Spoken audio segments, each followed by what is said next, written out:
Pemirsa, setelah 10 tahun Presiden Indonesia tidak hadir di Perserikatan Bangsa-Bangsa atau PBB, Presiden Prabowo Subianto hadir langsung dan berpidato di sidang Majelis Umum ke-80 Perserikatan Bangsa-Bangsa. Sejumlah hal disampaikan Presiden Prabowo, diantaranya komitmen Indonesia mendukung perdamaian dunia.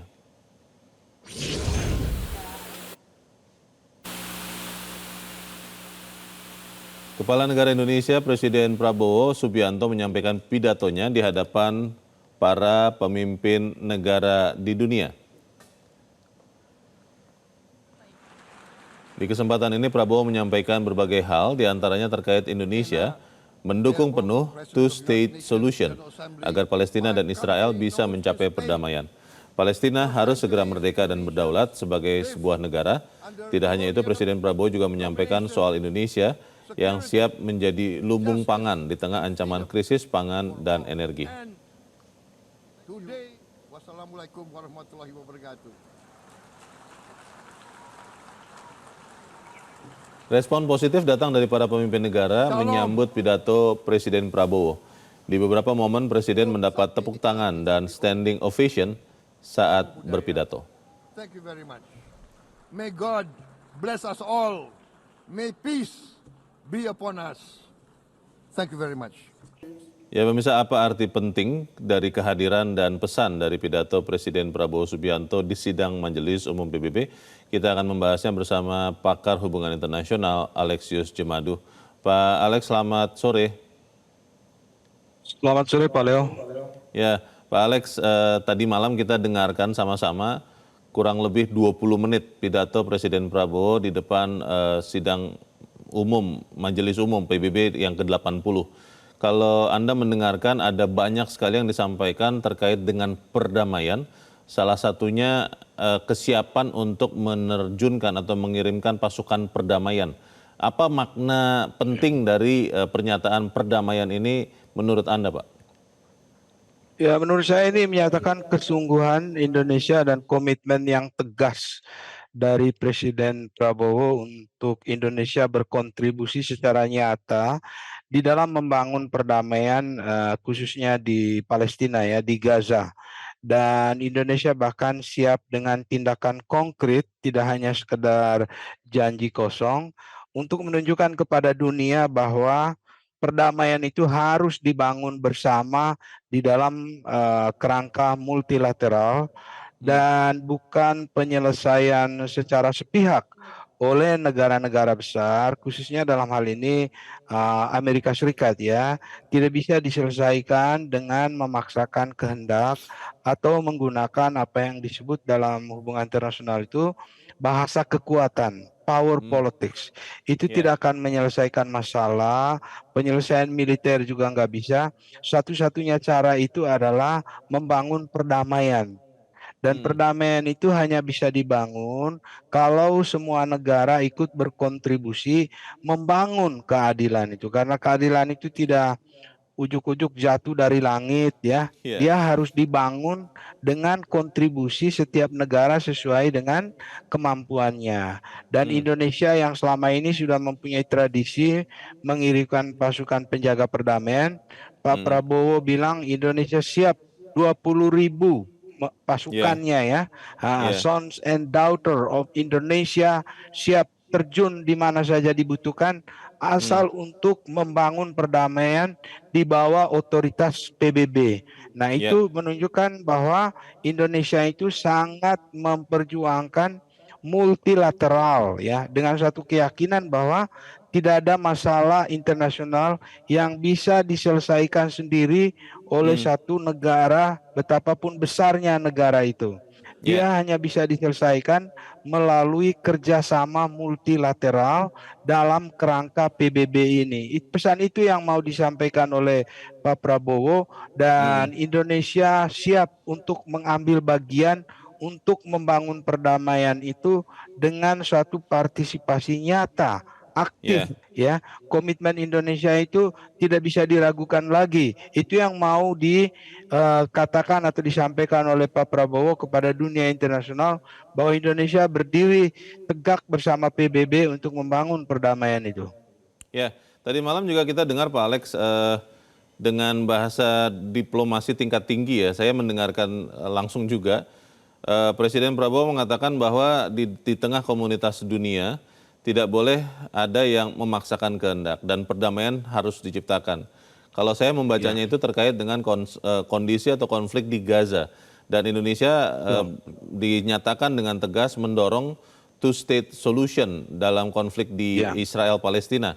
Kalau Anda melihat apakah itu akan bisa terwujud kalau misalnya katakanlah Amerika Serikat, Donald Trump tidak mendukung itu, Pak Alex? Ya, memang dukungan Amerika Serikat itu sangat diperlukan ya. Tapi jangan lupa juga bahwa Amerika Serikat sendiri itu tidak sendirian ya. Masih ada mayoritas negara anggota PBB yang jumlahnya kurang lebih 150-an itu yang mendukung two-state solution itu. Nah, jalan menuju two-state solution itu memang tidak mudah karena situasi dan kompleksitas yang terjadi di lapangan, ya kan? Nah, kita tahu bahwa two-state solution ini sebetulnya sudah dikemukakan bahkan sejak tahun 1948. Nah, biasanya dalam hubungan internasional, dalam negosiasi internasional itu, kesepakatan itu bisa dicapai setelah mempertimbangkan kondisi yang ada di lapangan, kondisi faktual ya, yang ada di Gaza. Nah, karena selama ini sudah terjadi rangkaian perang kontak senjata, nah itu tidak bisa diabaikan begitu saja. Karena itu jalan pertama menuju kepada two-state solution itu adalah menghilangkan semua existential threat, ya, ancaman eksistensial, ancaman keberadaan, baik itu untuk Palestina dari pihak Israel maupun untuk keamanan dan juga kedaulatan Israel. Dan itu Pak Prabowo di dalam berbagai kesempatan itu mengungkapkan itu secara balance ya. Artinya apa? Indonesia mempunyai konsepsi perdamaian yang sangat objektif ya, memperhatikan kepentingan semua pihak. Karena Pak Prabowo sebagai seorang yang latar belakang militer tahu persis yang namanya existential threat itu. Setiap negara dimanapun kalau menghadapi ancaman eksistensial, dia akan mengerahkan kekuatan militer untuk menghadapinya. Nah, karena itu ya, itu harus dihilangkan dulu. Apa yang Indonesia bisa lakukan supaya menjamin keberadaan dari pihak-pihak yang bertikai ini ya, dan Palestina diberikan suatu status negara penuh sebagai negara merdeka, berdaulat, adil dan makmur. Ya, kan itu tujuannya. Tapi harus dihilangkan dulu eksistensial threat itu. Karena kalau dalam hubungan internasional, Pak Leo, selama ada existential threat itu menjadi hambatan utama untuk negosiasi apapun. Jadi tugas dunia internasional sekarang setelah merumuskan two-state solution ini, bagaimana menghilangkan ancaman eksistensial itu.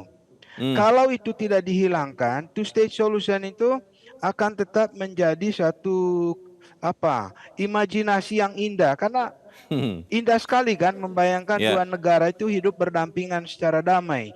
Tapi jalan ke arah itu juga harus dipikirkan bagaimana caranya konkret untuk dikerjakan begitu. Oke.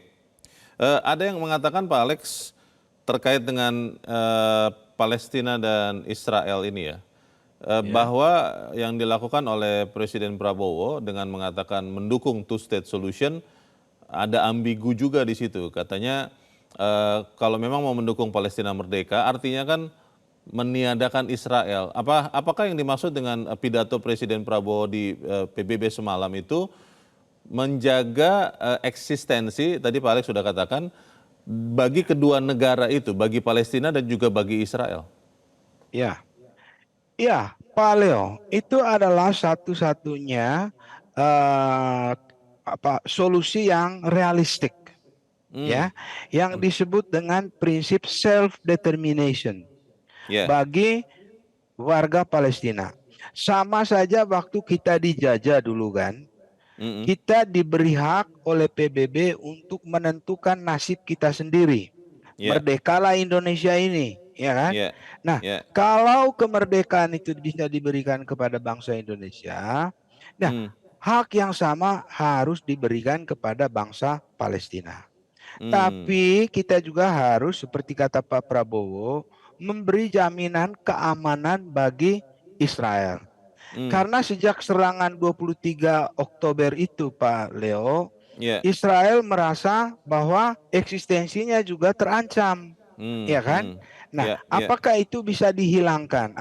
Apakah ada jaminan Hmm, bahwa dua negara ini bisa berdampingan secara damai, ya, hmm, hmm. sama-sama berdiri, sama-sama eksis di wilayah itu Ya, dan normal seperti negara lainnya.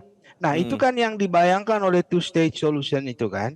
Ya, Nah, sehingga pertanyaannya bagi semua negara sekarang ini termasuk Indonesia, langkah konkret apa yang bisa dilakukan agar two state solution itu hmm. syarat-syarat yang dikehendaki atau syarat-syarat yang dibutuhkan untuk memenuhi two state solution itu bisa tercapai. Ya, Nah, itulah yang harus dikerjakan bersama dalam semangat multilateralisme, ya, hmm, hmm. kerjasama kerangka PBB. Saya Ya, kira itu satu-satunya jalan yang realistik ya. Nah, ya, bukan menyelesaikannya secara militer seperti yang terjadi saat ini karena hmm. sampai kapan juga Israel akan menghabiskan energinya untuk Ya, militer tanpa ada satu tujuan yang dia ya, bisa capai, ya kan? ya, Hanya ya. meningkatkan permusuhan. Tidak ada gunanya juga. Jadi dalam hal ini Israel juga harus realistik, ya, Hmm. menerima pendapat dari mayoritas anggota PBB ini Ya, bahwa ini adalah solusi terbaik, baik untuk Palestina, baik juga untuk Israel, ya. ya, Masalahnya Pak Alex kan ya, kita ya, melihat ya Pak bahwa sampai sejauh ini tanggapan dari Israel itu Benjamin Netanyahu tetap tidak menerima solusi dua negara, two state solution itu tetap ditolak oleh Benjamin Netanyahu Israel. Ini bagaimana kemudian PBB bisa benar-benar berperan karena ya kita tahu juga bahwa bahkan dalam pidatonya semalam Presiden Amerika Serikat Donald Trump itu di bagian awal Pak saya ingat semacam apa bercanda atau mocking begitu ya mengomentari eskalator di ya, gedung PBB yang macet pada saat Donald Trump naik, kemudian juga teleprompter untuk membaca pidato yang mati itu semacam gimmick yang mengatakan kalau saya membacanya bahwa PBB itu ya bisa dikendalikan oleh Amerika Serikat. Bagaimana kemudian kita bisa melihat two state solution ini ya. bisa terjadi Pak Alex kalau Israel dengan tegas mengatakan menolak dan Amerika sejauh ini tidak begitu jelas pandangannya terhadap two state solution ini Pak. Ya, betul itu Mas Leo, bahwa Hmm, tantangan atau kendala menghadapi two state solution tidak mudah ya. hmm, Nah, apalagi saat ini kita lihat Israel itu sangat dikuasai oleh kelompok garis keras ya kan, kelompok hmm, ekstrim kanannya. Nah, itu menjadi hambatan yang cukup serius menuju two state solution. Tapi hmm, saya kira kalau Israel juga dipenuhi tuntutan untuk menjamin keamanan atau eksistensinya, cepat atau lambat dia juga akan lebih rasional, ya kan? hmm. Karena tidak mungkin dia menghadapi perang terus begitu kan? Ya, ya, Menghadapi dia juga ingin hidup sebagai negara normal kalau ya, saya pikir ya, ya. ya. Nah, itulah yang harus dikejar terus supaya negara-negara ini tidak patah semangat ya. Baik, baik. Meskipun Israel dalam retorikanya seakan-akan menolak terus itu two state Iya, iya. solution. Pak Tapi Alex dia juga juga harus realistis. baik Sampai kapan dia terus akan dimusuhi atau diisolasi oleh dunia internasional, ya kan? dan akan Demikian pun kehabisan sumber daya Presiden mungkin ya Pak. Trump. Iya, habis sumber daya dia nanti kalau Ya, dia menghadapi perang terus. Saya kira dia ya, juga tidak mau toh. ya. Dia juga tidak ingin hidup seperti itu. Nah, itulah yang memberi harapan kepada kita bagaimana two state solution ini bisa berjalan. Selain itu, Hmm, Pak Leo, jangan lupa two ya Pak. state solution itu bukan hal baru. Sudah sejak tahun 48 itu diajukan. Di Oslo Agreement Hmm, juga itu, di Camp David itu hmm, juga dibicarakan. Jadi ini hmm, bukan barang baru, cuma sekarang bagaimana meyakinkan pemerintahan Netanyahu ini supaya ya, lebih realistik, ya. begitu kan? Pak Alex, salah satu yang juga disebutkan dalam pidato Presiden Prabowo tadi malam adalah desakan untuk mereformasi PBB. Kalau tidak salah, bahasa atau kata yang digunakan oleh Presiden itu adalah saat ini terlihat kenyataan bahwa yang lemah semakin susah, yang kuat semakin sangat kuat dalam bahasa Inggris yang digunakan. Apakah memang reformasi PBB itu sesuatu yang bisa dikerjakan, bisa kita lihat dalam waktu dekat, atau memang kekuatan negara-negara terutama misalnya Amerika Serikat itu sangat susah untuk bisa diubah dalam PBB yang baru ini, Pak? Ya, Pak Leo, sudah lama itu wacana reformasi Dewan Keamanan PBB itu Iya. dibicarakan juga di dalam disiplin kami ya, hubungan Mm-mm. internasional itu. Tetapi persoalannya adalah 5 anggota tetap Dewan Keamanan PBB itu sangat Mm-mm. sulit menggeser posisi mereka yang sudah dominan ya Mm. dengan posisi yang sangat menguntungkan mereka dengan hak veto itu kan. Iya, Nah, iya, saya duga mereka akan sulit memberikan hak veto baru kepada anggota baru begitu sehingga menjadi iya, 6 atau 7 atau 8 atau membaginya itu dengan negara lain. Dan iya. saya pikir saya nggak yakin bahwa mereka akan Hmm.